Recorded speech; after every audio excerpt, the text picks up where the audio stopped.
لا تنسوا الإعجاب بالفيديو والاشتراك في القناة تشجيعا لنا لنستمر بنشر المزيد إن شاء الله. السلام عليكم ورحمة الله تعالى وبركاته.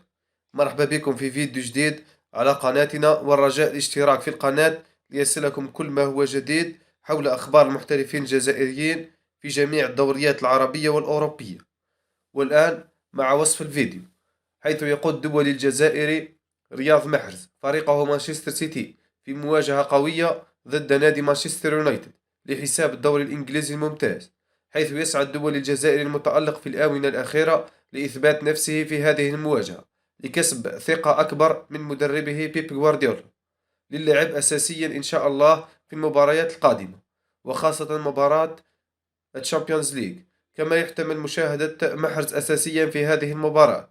أما بالنسبة لتوقيت المباراة والقنوات الناقلة، فستلعب المباراة على الساعة 1:30 بتوقيت الجزائر، تونس والمغرب، وعلى الساعة 3:30 بتوقيت السعودية وقطر، وستنقل المباراة على قناة بي إن سبور بريميوم 1.